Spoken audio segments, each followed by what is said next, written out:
ಸಲಾಂ ಅಲೈಕುಂ. ನಾನು ನಿಮ್ಮ ಪ್ರೀತಿಯ ಯಾಸ್ಮಿನ್ ರಿಯಾಸ್. ಸ್ನೇಹಿತರೆ, ಮನೆಯಲ್ಲಿ ಗಂಡ ಹೆಂಡತಿ ಇಬ್ಬರಲ್ಲಿ ಯಾರಾದ್ರೂ ಒಬ್ರು ಅನೈತಿಕ ಸಂಬಂಧವನ್ನು ಹೊಂದಿದ್ದಾರೆ. ಇದರಿಂದ ಮಕ್ಕಳಿಗೆ ಯಾವ ರೀತಿ ಪರಿಣಾಮ ಉಂಟಾಗುತ್ತೆ ಅನ್ನೋದು ಈ ವಿಡಿಯೋ ಮುಖಾಂತರ ತಿಳಿಸಿದ್ದೇನೆ. ಅಂಡ್ ಅದಕ್ಕಿಂತ ಮುಂಚೆ ಯಾರು ಕೂಡ ವೈಯಕ್ತಿಕವಾಗಿ ತೆಗೆದುಕೊಳ್ಳಬೇಡಿ. ಇದು ಕೇವಲ ಒಂದು ಮೆಸೇಜ್ ಅಷ್ಟೇ. ಸೊ ನೇರ ವಿಷಯಕ್ಕೆ ಬರೋಣ. ಮನೆಯಲ್ಲಿ ಈ ತರ ಸಮಸ್ಯೆ ಬಂದಾಗ ಕೇವಲ ಗಂಡ ಹೆಂಡತಿಗೆ ಮಾತ್ರ ಸೀಮಿತವಲ್ಲ. ಮನೆಯಲ್ಲಿ ಮಕ್ಕಳಿದ್ದಾರೆ ಅನ್ನೋದನ್ನು ಮರೆತು ನಾವು ಜಗಳ ಆಡ್ಲಿಕ್ಕೆ ಹೋಗಬಾರ್ದು, ಅಥವಾ ಇದರ ವಿಷಯ ಕುರಿತು ಮಾತಾಡ್ಲಿಕ್ಕೆ ಹೋಗಬಾರ್ದು. ಯಾವ ರೀತಿ ಈ ಪ್ರಾಬ್ಲಮ್ಸ್ ಅನ್ನು ಸಾಲ್ವ್ ಮಾಡೋದು ಎಲ್ಲವನ್ನು ಈ ವಿಡಿಯೋ ಮುಖಾಂತರ ತಿಳಿಸ್ತೇನೆ. ಸೊ ಯಾರು ಕೂಡ ಸ್ಕಿಪ್ ಮಾಡದೆ ಕಂಪ್ಲೀಟ್ ಆಗಿ ವಿಡಿಯೋ ವಾಚ್ ಮಾಡಿ. ಉದಾಹರಣೆಗೆ, ಗಂಡ ಅಥವಾ ಹೆಂಡತಿ ಇಬ್ಬರಲ್ಲಿ ಯಾರಿಗಾದ್ರೂ ಇಂಥ ಒಂದು ರಿಲೇಶನ್ಶಿಪ್ ಇದ್ದಾಗ ಏನಾಗುತ್ತೆ ಹೇಳಿ? ಮನೆಯಲ್ಲಿ ಮೊದಲು ಮಾತುಕತೆಗೆ ಕೊರತೆ ಉಂಟಾಗುತ್ತೆ. ಮಾತಿರೋದಿಲ್ಲ. ಅಂದ್ರೆ ಗಂಡ ಹೆಂಡತಿ ಮಾತು ಬಿಟ್ಟಿರ್ತಾರೆ, ಮಾತಾಡ್ಲಿಕ್ಕೆ ಇಷ್ಟ ಇರೋದಿಲ್ಲ. ಸರ್ವೇ ಸಾಮಾನ್ಯ. ಹೆಂಡತಿ ಆಗ್ಲಿ ಗಂಡ ಆಗ್ಲಿ ಇಂತಹ ತಪ್ಪು ಮಾಡಿದಾಗ ಅದನ್ನು ಅರಗಿಸ್ಕೊಳ್ಲಿಕ್ಕೆ ಆಗೋದಿಲ್ಲ. ಯಾಕಂದ್ರೆ ಆ ಒಂದು ನಂಬಿಕೆ ಇಟ್ಟಿರ್ತೀವಿ, ಅದು ಬ್ರೇಕ್ ಆದಾಗೆ ಆಗ ತುಂಬಾ ನೋವಾಗುತ್ತೆ. ಆಗ ಮಾತುಕತೆ ಇರೋದಿಲ್ಲ. ಇಲ್ಲಿ ಗಂಡ ಅನೈತಿಕ ಸಂಬಂಧವನ್ನು ಹೊಂದಿದ್ದಾರೆ.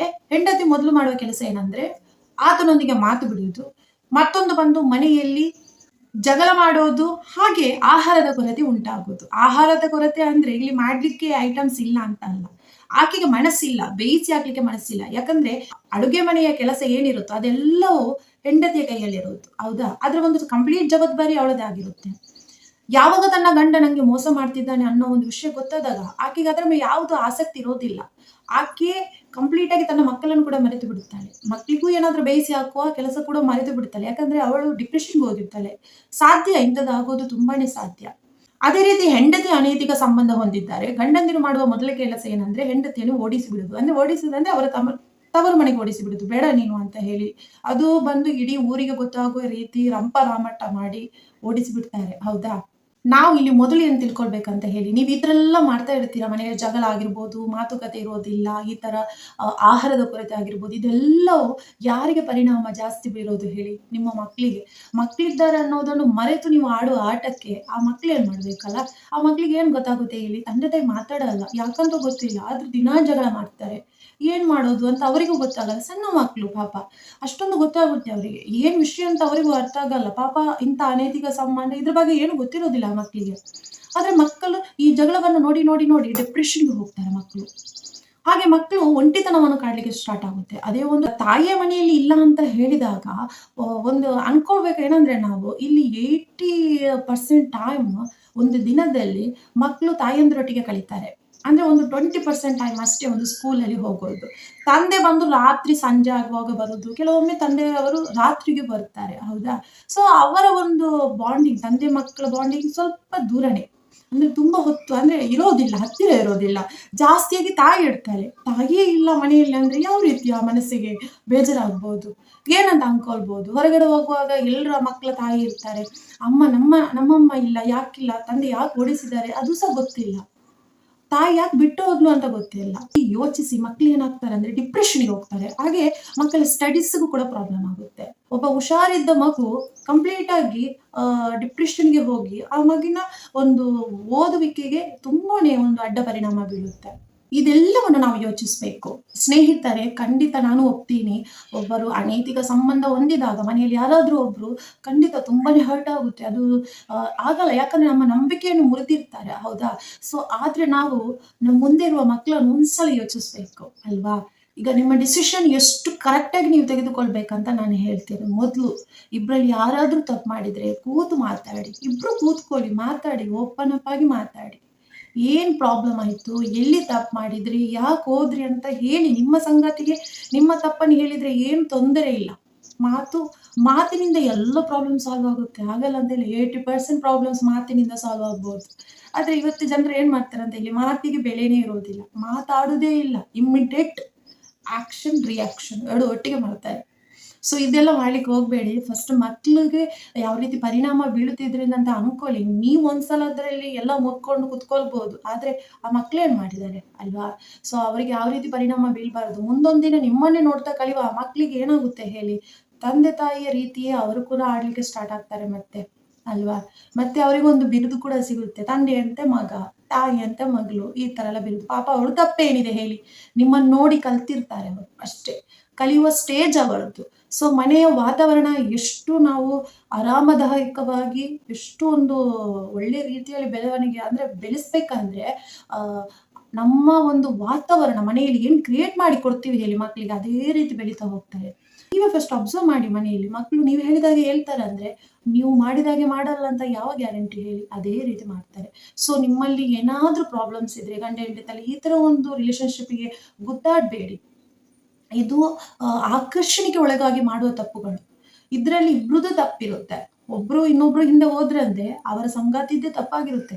ಸಂಗಾತಿಯಲ್ಲಿ ಏನೋ ಒಂದು ತೊಂದರೆಯಿಂದ ಅವ್ರು ಇನ್ನೊಬ್ರೊಟ್ಟಿಗೆ ಹೋಗೋದು ಸಹಜ, ಅದು ತಪ್ಪು, ಹೋಗ್ಬಾರ್ದು. ಆದ್ರೆ ಅದಕ್ಕಿಂತ ಮುಂಚೆ ಏನ್ ಮಾಡ್ಬೇಕು ಇಲ್ಲಿ, ನಿಮ್ಮಿಬ್ರಲ್ಲಿ ಮಾತುಕತೆ ಕಮ್ಮಿ ಇದ್ರೆ ಈ ತರ ಎಲ್ಲ ಪ್ರಾಬ್ಲಮ್ ಆಗುತ್ತೆ.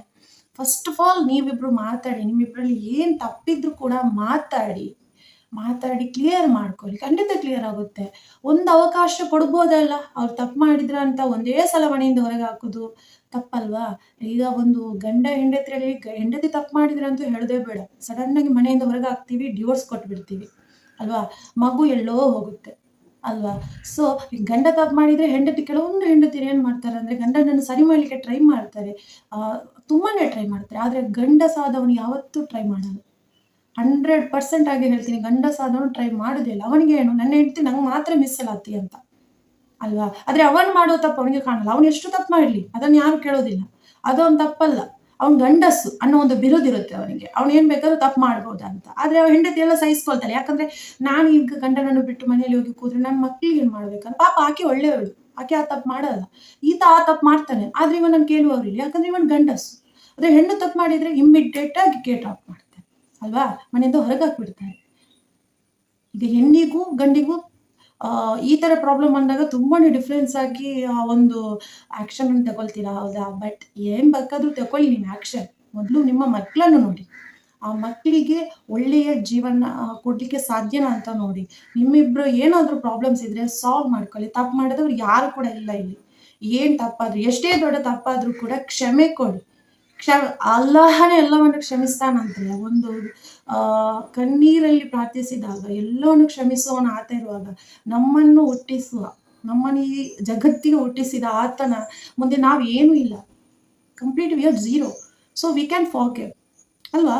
ಫಾರ್ಗಿವ್ ಮಾಡ್ಬೋದು ನಾವು ಅವರನ್ನು, ಖಂಡಿತ ಫಾರ್ಗಿವ್ ಮಾಡ್ಬೋದು. ಅವ್ರಿಗಿಲ್ಲ, ಅವರು ಮತ್ತೆ ತಪ್ಪು ದಾರಿಯಲ್ಲಿ ತುಳಿತಾರೆ ಅಂದ್ರೆ ಸರಿ, ಗೆಟ್ ಔಟ್ ಮಾಡ್ಕೊಳ್ಳಿ, ನಿಮ್ಮ ಲೈಫಿಂದ ಹೊರಗೆ ಹಾಕಿ. ಅದಕ್ಕಿಂತ ಮುಂಚೆ ನಮ್ಮ ಮಕ್ಕಳನ್ನು ಫಸ್ಟ್ ನಾವು ನೋಡ್ಕೊಳ್ಬೇಕನ್ನೋ ಒಂದು ಇದಕ್ಕೋಸ್ಕರ ಈ ವಿಡಿಯೋ ಮಾಡಿದ್ದೀನಿ. ಅಂದರೆ ನನ್ನ ಎದುರಿಗಿನ ಒಂದು ಮಗು ಇದೆ, ಇವತ್ತು ಅದನ್ನ ನೋಡೋದು ತುಂಬಾನೇ ಬೇಜಾರಾಗುತ್ತೆ. ಎಲ್ಲೋ ಒಂದ್ ಕಡೆ ಆ ಮಗು ತಾಯಿ ತರ ನನ್ನನ್ನೇ ನೋಡ್ತಾ ಇದೆ. ನಂಗೆ ಏನೋ ಫೀಲ್ ಆಗುತ್ತೆ, ಪಾಪ ತಾಯಿ ಇಲ್ಲದೆ ಆ ಮಗು ಎಷ್ಟು ಇದಾಗುತ್ತೆ ಅಂತ. ನಾನು ನನ್ನ ಮಕ್ಕಳೊಟ್ಟಿಗೆ ಇದು ಯಾಕೆ ಹೇಳ್ತೀನಿ ಅಂದ್ರೆ, ಆ ಮಗು ನನ್ನ ಮಕ್ಕಳೊಟ್ಟಿಗೆ ನಾನು ಫ್ರೆಂಡ್ಲಿ ಆಗಿರುವಾಗ ಆ ಮಗು ಏನ್ ಮಾಡುತ್ತೆ ಹೇಳಿ, ಆ ಮಗು ಒಂದು ನನ್ನನ್ನೇ ನೋಡುತ್ತೆ, ಅದು ನನ್ನನ್ನು ನೋಡಿ ನಗುತ್ತೆ, ಆಮೇಲೆ ಅವರನ್ನು ನೋಡಿ ಖುಷಿ ಆಗುತ್ತೆ. ಅದ್ರ ಹತ್ರ ಕೇಳಿದಾಗ ಹೇಳುತ್ತೆ ನಂಗೂ ಕೂಡ ಅಮ್ಮ ಬೇಕು ಅಂತ. ರಿಯಲಿ ತುಂಬಾ ಹರ್ಟ್ ಆಗುತ್ತೆ. ಇದು ಯಾವುದು ಸುಳ್ಳು ಹೇಳ್ತಾ ಇಲ್ಲ, ಅದು ಯಾರು ಅಂತ ಹೇಳಿಕ್ಕೂ ನಾನು ಆಗಲ್ಲ. ಆದ್ರೆ ನನ್ನ ಫ್ರೆಂಡಲ್ಲಿ ಇಂಥದ್ದೆಲ್ಲ ಆಗ್ತಾ ಇರುವಾಗ ಆ ಮಗುಗೆ ಯಾವ ರೀತಿ ಒಂದು ಪರಿಣಾಮ ಬೀಳ್ತಿದೆ ಅನ್ನೋದು ನಂಗೆ ಗೊತ್ತಾಗ್ತಿದೆ. ಆದಷ್ಟು ನಾನು ಕೂಡ ಆ ಮಗುಗೆ ತಾಯಿ ಪ್ರೀತಿ ಕೊಡ್ಲಿಕ್ಕೆ ಟ್ರೈ ಮಾಡ್ತಾ ಇದ್ದೀನಿ. ಅಂದ್ರೆ ನನ್ನ ಮಗಳಲ್ಲ, ಆದ್ರೆ ಅವರ ಮುಂದೆ ನನ್ನ ಅಂದ್ರೆ ಆ ಮಗು ಮುಂದೆ ನನ್ನ ಮಕ್ಕಳನ್ನು ಕೂಡ ನಾನು ಪ್ರೀತಿ ಮಾಡ್ಲಿಕ್ಕೆ ಹಿಂದೆ ಮುಂದೆ ನೋಡ್ತೀನಿ. ಯಾಕಂದ್ರೆ ಆ ಮಗು ಮೇಲೆ ಪರಿಣಾಮ ಬೀಳ್ಬಾರ್ದು ಅನ್ಕೊಳ್ಳಿ. ಫಸ್ಟ್ ಥಿಂಕ್ ಮಾಡಿ ನೀವು. ನಾನು ಯಾಕೆ ಹೇಳ್ತಿದ್ದೇನೆ ಅಂದ್ರೆ, ದಯವಿಟ್ಟು ನೀವು ಮಗುವನ್ನು ಒಬ್ಬಂಟಿಯಾಗಿ ಮಾಡ್ಲಿಕ್ಕೆ ಹೋಗ್ಬೇಡಿ. ತಂದೆ ತಾಯಿ ಇಬ್ರು ಬೇಕು ಮಕ್ಕಳಿಗೆ. ದಯವಿಟ್ಟು ತಪ್ಪು ಮಾಡಿದ್ರೆ ಕ್ಷಮಿಸಿ, ಮತ್ತೊಂದು ಅವಕಾಶ ಕೊಡಿ. ಅವರು ಮತ್ತೆ ಆ ತಪ್ಪು ಮಾಡಿದಾಗ ನೀವು ನೋಡ್ಕೊಳ್ಳಿ. ಸಂಗಾತಿಯಲ್ಲಿ ಇಬ್ರದ್ದು ಪ್ರಾಬ್ಲಮ್ ಇರುತ್ತೆ, ನೀವಿಬ್ರು ಸರಿ ಇದ್ರೆ ಮಾತ್ರ ಈ ತರ ಎಲ್ಲ ಆಗೋದಿಲ್ಲ. ಖಂಡಿತ ಇಬ್ರಲ್ಲಿ ಸರಿ ಇರ್ಬೇಕು, ಇಬ್ರು ಸರಿ ಇದ್ರೆ ಈ ತರ ಪ್ರಾಬ್ಲಮ್ ಬರೋದಿಲ್ಲ. 100% ಆಗಿ ಹೇಳ್ತೀನಿ. ಅನೈತಿಕ ಸಂಬಂಧಕ್ಕೆ ಹೋಗ್ಲಿಕ್ಕೆ ಮೊದಲು ಇಬ್ಬರೇ ಕಾರಣ ಆಗಿರ್ತಾರೆ. ಒಬ್ರು ಹೋದ್ರು ಕೂಡ ಅದಕ್ಕೆ ಪ್ರತ್ಯುತ್ತರವಾಗಿ ನಿಮ್ಮ ಸಂಗತಿಯ ಕಾರಣ ಆಗಿರೋದನ್ನು ಮಾತ್ರ ಮರಿಬೇಡಿ. ಸೊ ಇಬ್ರು ಕೂಡ ಕೂತು ಮಾತಾಡಿ, ಮತ್ತೆ ಹೇಳ್ತೀನಿ, ಅವಕಾಶವನ್ನು ಕೊಡಿ. ಮತ್ತೆ ಅವರಿಗೆ ಒಳ್ಳೆ ದಾರಿಯನ್ನು ಯಾವ ರೀತಿ ನಡೆದು ಹೋಗ್ಬೇಕಂತ ತಿಳಿದು ಹೇಳಿ. ತುಂಬಾ ವಿಡಿಯೋ ಲೆಂತಿ ಆಗ್ತಾ ಇದೆ, ಸೊ ನಾನು ಸ್ಟಾಪ್ ಮಾಡ್ತೀನಿ. ಮತ್ತೊಂದು ಒಂದು ಒಳ್ಳೆ ವಿಷಯದೊಂದಿಗೆ ನಿಮ್ಮ ಮುಂದೆ ಬಂದೇ ಬರ್ತೀನಿ. ಸೊ ಅಂಟಿಲ್ ನನ್ನ ಒಂದು ಚಾನಲ್ ಅನ್ನು ಸಬ್ಸ್ಕ್ರೈಬ್ ಮಾಡ್ಕೊಳ್ಳಿ. ಹಾಗೇನೆ ಲೈಕ್ ಮಾಡಿ. ನಿಮ್ಮ ಒಂದು ಅನಿಸಿಕೆಯನ್ನು ಖಂಡಿತ ನೀವು ಹೇಳಬೇಕು. ಪ್ರತಿಯೊಬ್ಬರ ಕಮೆಂಟ್ಗೂ ಕೂಡ ನಾನು ರಿಪ್ಲೈ ಕೊಡ್ತೀನಿ. ಹಾಗಂತ ನಂಗೆ ಕೆಲಸ ಇಲ್ಲ ಅಂತಲ್ಲ, ಆದರೂ ರಿಪ್ಲೈ ಕೊಡ್ತೀನಿ ಅಂದರೆ ಬಿಕಾಸ್ ನನ್ನ ವಿಡಿಯೋಸನ್ನು ನೋಡಿ ಕಾಮೆಂಟ್ ಮಾಡುವ ನನ್ನೆಲ್ಲ ಒಂದು ಫ್ರೆಂಡ್ಸಿಗೆ ನಾನು ಒಂದು ಋಣಿ ಆಗಿರ್ತೀನಿ.